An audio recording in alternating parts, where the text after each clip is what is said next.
masuk ke kota Yeriko dan berjalan terus melintasi kota itu. Di situ ada seorang bernama Zakius, kepala pemungut cukai, dan ia seorang yang kaya. Ia berusaha untuk melihat orang apakah Yesus itu, tetapi ia tidak berhasil karena orang banyak sebab badannya pendek.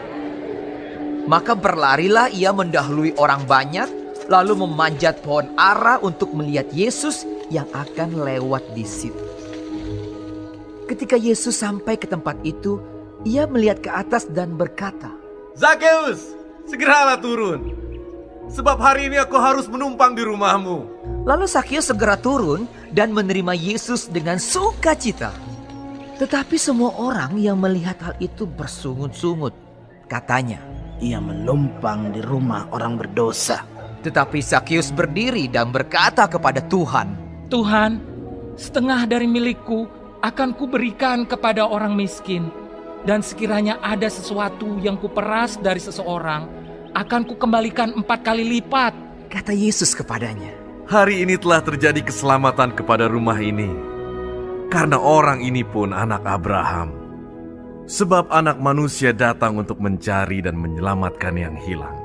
Untuk mereka yang mendengarkan dia di situ, Yesus melanjutkan perkataannya dengan suatu perumpamaan, sebab ia sudah dekat Yerusalem dan mereka menyangka bahwa kerajaan Allah akan segera kelihatan. Maka ia berkata, Ada seorang bangsawan berangkat ke sebuah negeri yang jauh untuk dinobatkan menjadi raja di situ, dan setelah itu baru kembali.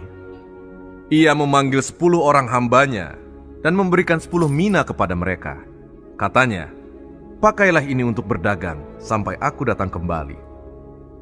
Akan tetapi orang-orang sebangsanya membenci dia, lalu mengirimkan utusan menyusul dia untuk mengatakan, kami tidak mau orang ini menjadi raja atas kami.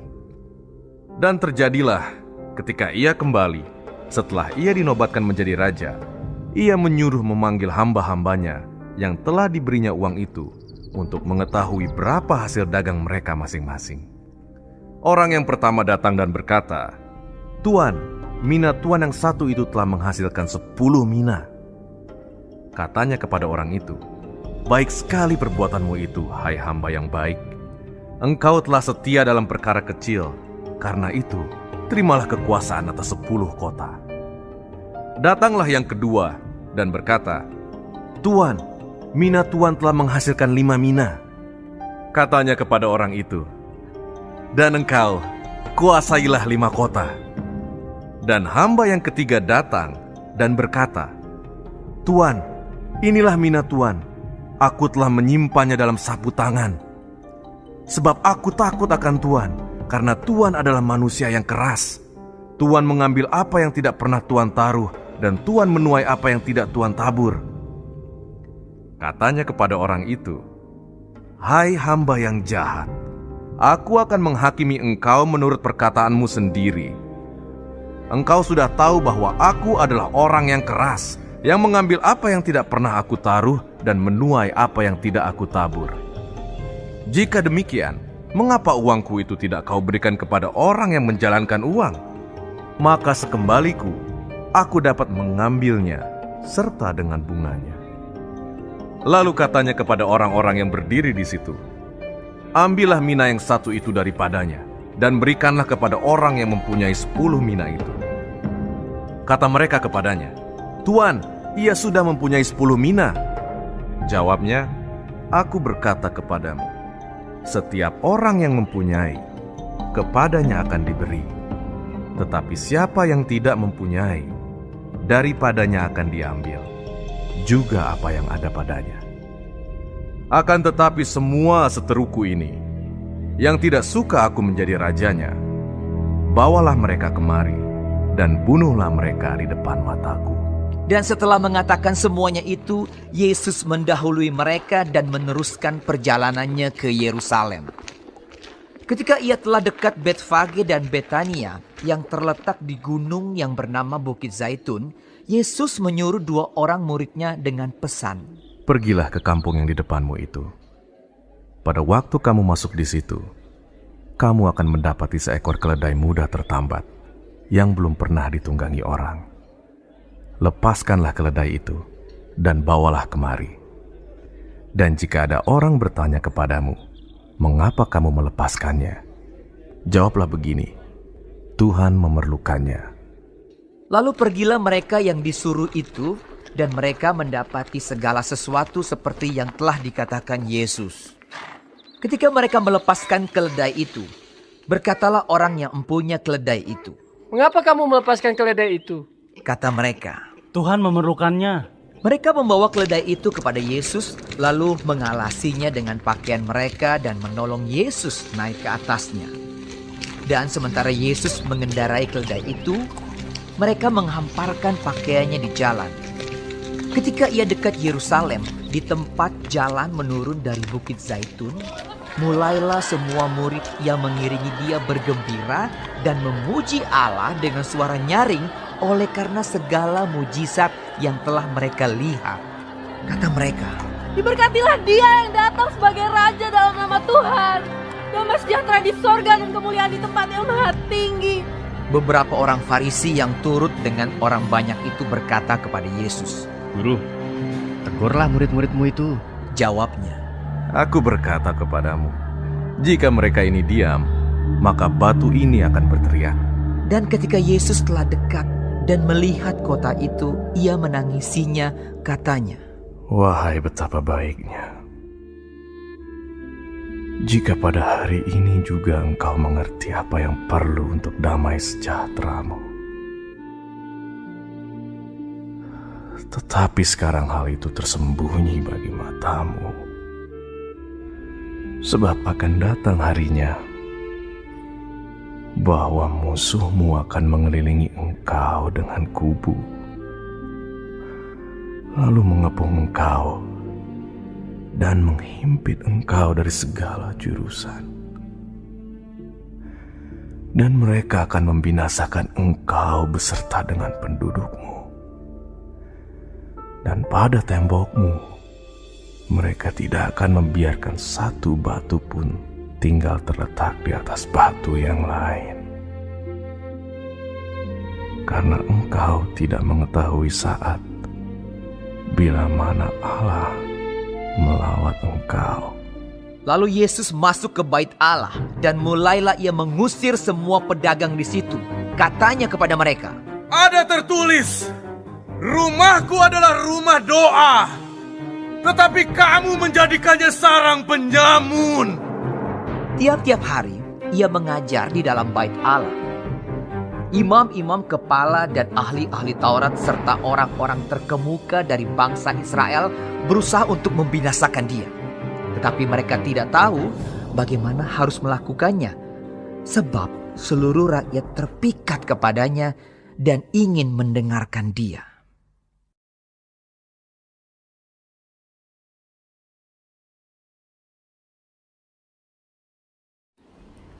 Shalom saudara-saudaraku yang kekasih di dalam Tuhan Yesus. Puji Tuhan kalau kita masih diberi kesempatan hidup hari ini.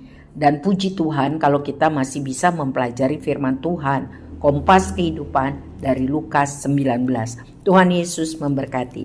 Mengenai Sakeus pemungut cukai. Sakeus mencari uang dengan melakukan korupsi. Dia mengumpulkan pajak lebih banyak dari yang seharusnya dari rakyat, dan ia bekerja untuk penjajah Romawi. Jadi orang benci benar dengan Sakeus dan orang-orang yang seperti Sakeus.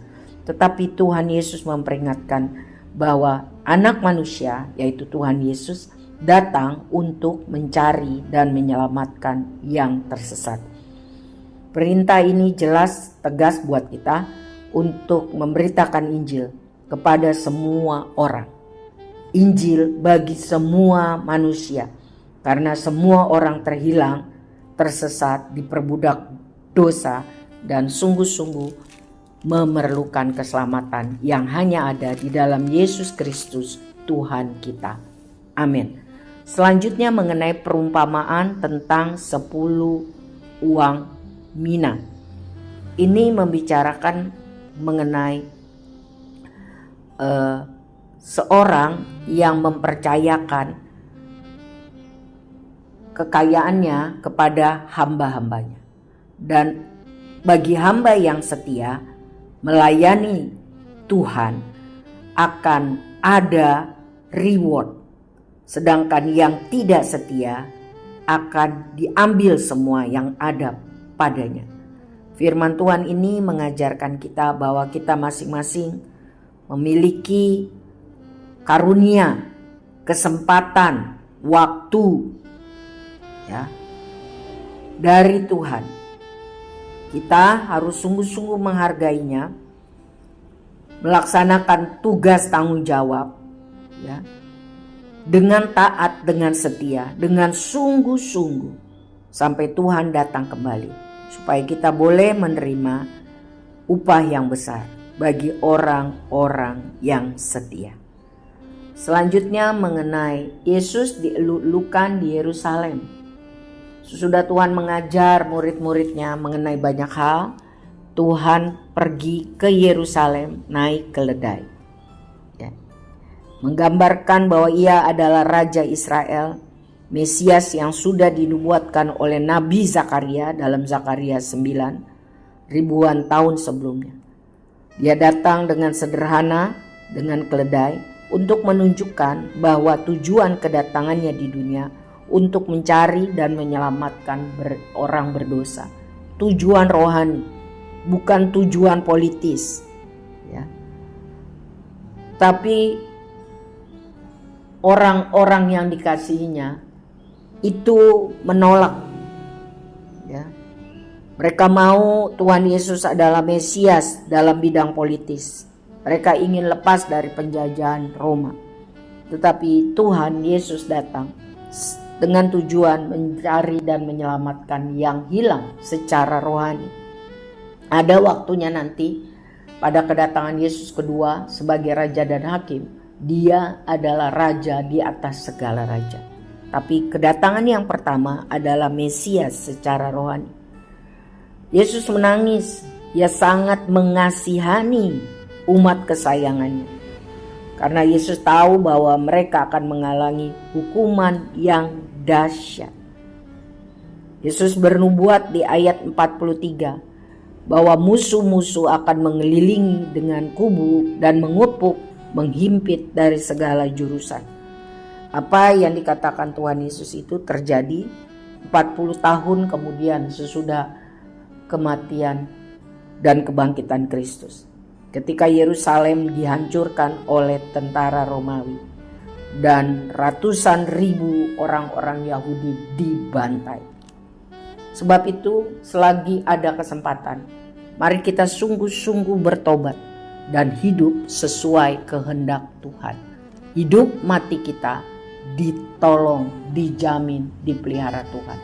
Tetapi orang yang tidak bertobat, yang tidak mau sungguh-sungguh mengasihi Tuhan, yang akan datang adalah celaka, dan hilang kesempatan untuk bertobat. Selanjutnya Yesus menyucikan bait Allah. Saudara, di dalam Yohanes 2 ayat 13 dan selanjutnya, itu adalah kali pertama Tuhan Yesus membersihkan bait Allah dari tindakan-tindakan jahat dan sesat yang dilegalisir atau disetujui oleh para pemuka agama. Mereka kong kali kong dengan pedagang-pedagang di sana. Dan yang tercatat di dalam Lukas 19 ini adalah kali terakhir pelayanannya di muka bumi sebelum dia dieksekusi. Tuhan dengan marah menyala mengusir orang fasik, orang tamak yang merusak tujuan rohani yang sesungguhnya bagi pendirian bait suci. Tuhan mau bahwa di gereja, di bait suci, orang-orang sungguh-sungguh hidup di dalam kebenaran. Motivasinya tulus, rindu hidup kudus, ya. Tidak bercela, beribadah untuk memuji, menyembah Tuhan, dan untuk bersekutu dengan sesama orang percaya. Tuhan tidak mau gereja bait Allah itu dipakai dengan tujuan-tujuan keuntungan, ketamakan, egosentris. Ya, itu adalah penyimpangan. Kasih yang tulus bagi Tuhan harus dibuktikan dengan tindakan yang benar. Karena iman dan kelakuan itu harus sejalan. Penting sekali untuk kita memperhatikan bahwa kita harus menolak dengan tegas, tidak bertoleransi dengan hal-hal yang tidak benar di dalam gereja. Ya. Supaya sungguh-sungguh gereja atau bait Allah itu dipakai untuk mempermuliakan Tuhan, untuk menyembah Tuhan. Gereja Tuhan harus dijadikan sebagai rumah doa, bukan sebagai sarang penyamut. Ya. Kita tidak boleh mendiamkan hal-hal yang tidak benar di dalam gereja. Tuhan tolong kita semua menyenangkan hati Tuhan, menjadi pelaku firman. Amin.